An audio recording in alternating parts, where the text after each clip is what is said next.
Hey, what's up everybody? Lewis with Elite Fine Finish. We finally have a one-piece flow video for you.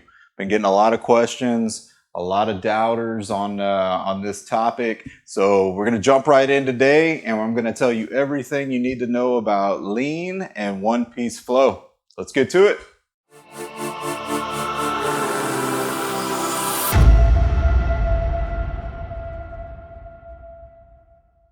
All right, guys, so let's talk about one-piece flow and what it is and how it could possibly help you in your business. Today, we're actually at a property I just purchased as a investment property. We're gonna use this as a short-term rental. We're gonna do it as an Airbnb.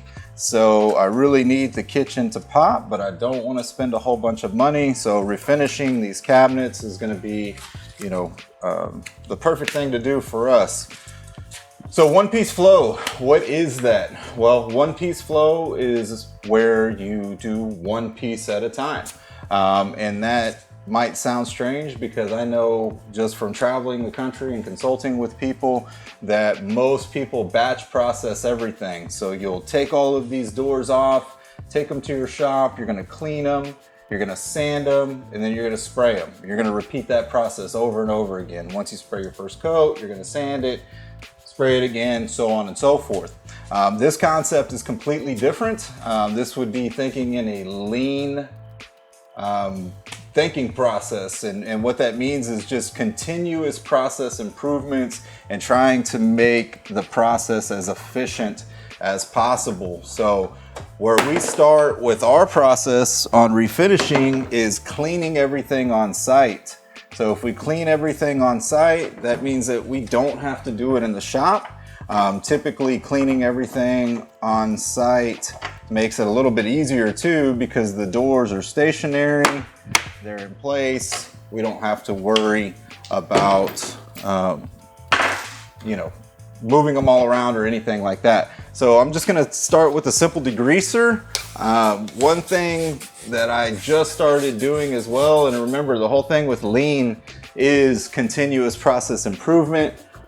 I actually have some degreaser in one of these little dishwashing tools. So I'll start with the degreaser and just start cleaning everything off. Again, that way it's done here. You don't have to worry about it in the shop. And of course, we might want to do just a really quick clean in the shop as an extra precaution, but a lot of times, honestly, I don't. If I do, I'll just use like a spray away glass cleaner or something like that.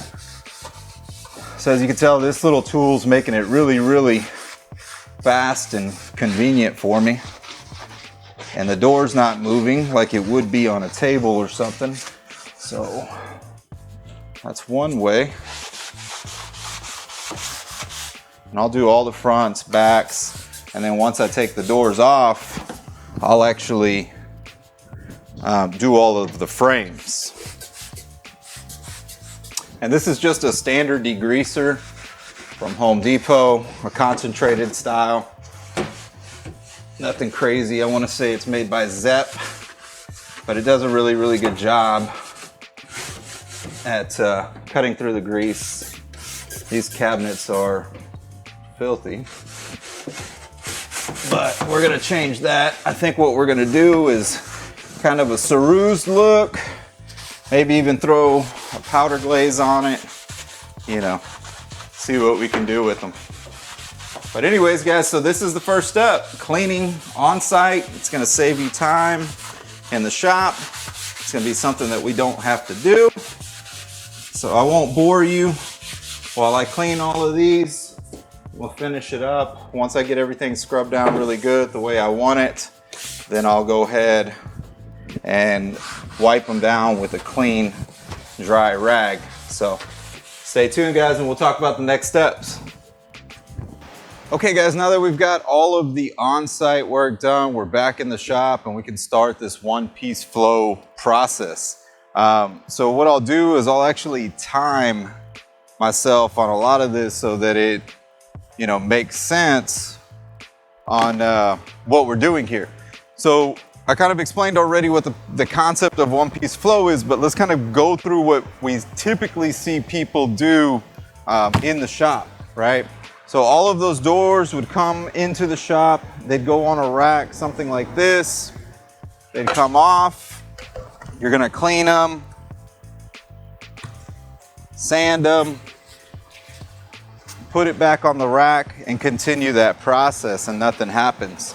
So what we did is instead of cleaning, sanding, putting them on the rack, we're going to sand them, spray it, put it back on the rack, because spraying should be the most fastest part of your process. If it's not, something's going on there, maybe you're skipping a step, and we can address that in a different video. But what we're talking about here is actually processing these doors. So I've got my Apollo 7600 spray gun. We're gonna run a 1.3 needle and nozzle with our B high solids air cap. We're gonna use the Renner 1245 on these doors. And this is tinted to a color called Benjamin Moore Riverwalk, in case anybody's curious. All right, so I'm starting this process from scratch. Only thing I did was assemble the gun. Go ahead and put our material in. I'm gonna use the Surf Prep 3x4 for most of this job. Now, as you can tell, these doors actually were already done somewhat. We had a class here at our facility because we do regular training events. And I'm not too crazy about the way they came out. So we're gonna go ahead and redo them and give you the opportunity to see how we run through this one-piece flow.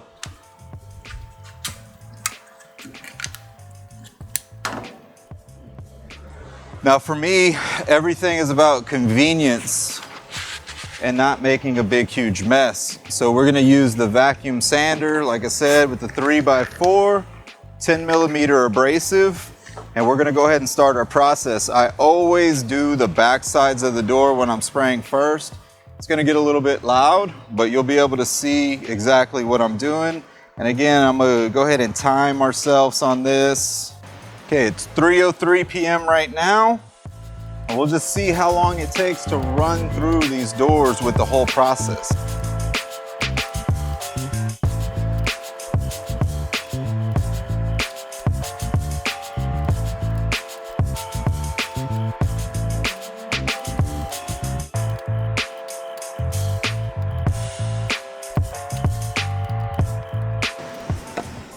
All right, so that was 2 minutes and 5 seconds to sand both sides of the door and spray one side.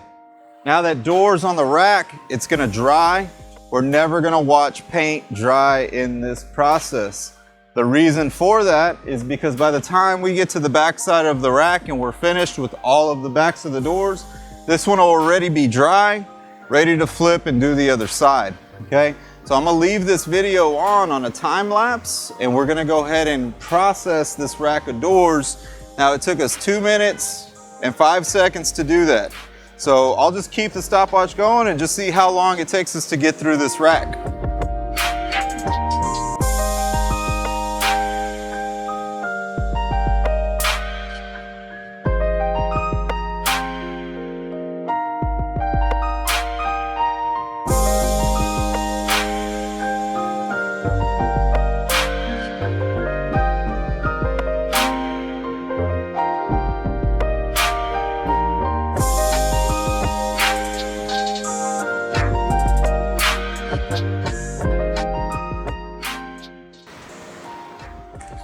All right, so I just wanted to pause the camera real quick. We are 7 minutes and 23 seconds into the process, okay? And we've already got 1, 2, 3, 4 doors down, working on the 5th.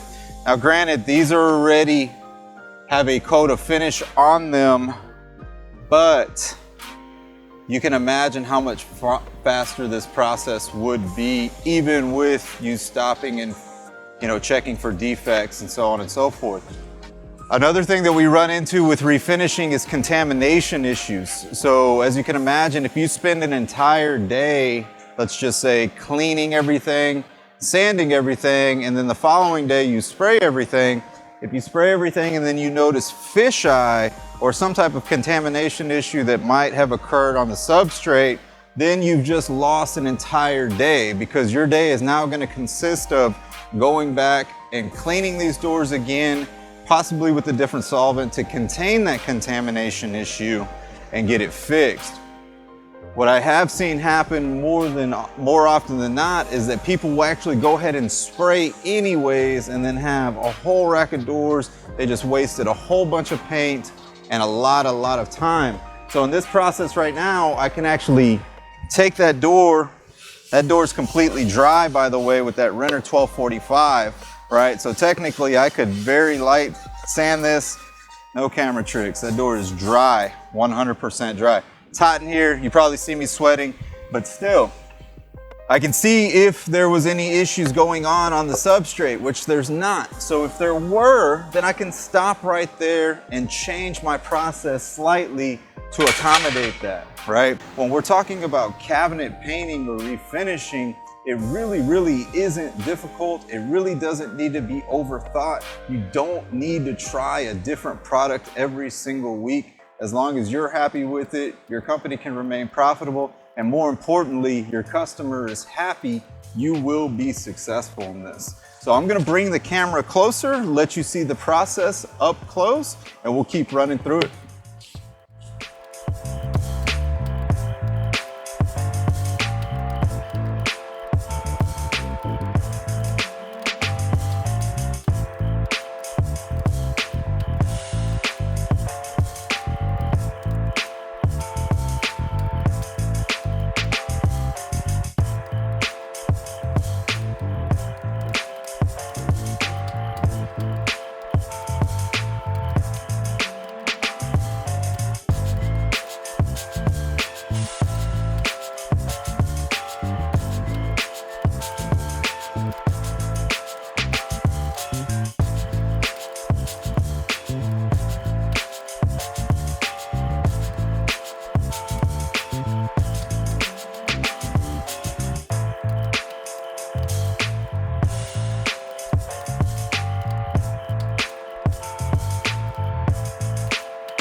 All right, guys, let's see. 31 minutes, fronts, backs, 1, 2, 3, 4, 5, 6, 7, 8, 9, 10, 11, 12, 13, 14 pieces that we did front, back, including sanding in a one-piece flow. All right, guys, so let's recap that. What just happened? We did all of those doors in 36 minutes. We timed it. That was fronts, backs, including an aggressive scuff sand on both sides. So when I go to do the front sides of these doors, realistically, it's not gonna take me as long because I'm not gonna have to scuff sand everything, so aggressively. I'm going for that open coat look on the oak, so it's exactly what I'm looking for. So 2 coats and this is gonna be done. So even if it took me the same amount of time to do another coat and I'm only gonna do 2 coats on it, think about that. That's an hour and 12 minutes from start to finish in a continuous one-piece flow, okay? If you're trying to speed up your spraying process, you're working backwards, right? So think about what you just seen here. The spraying was actually the absolute fastest part of the process.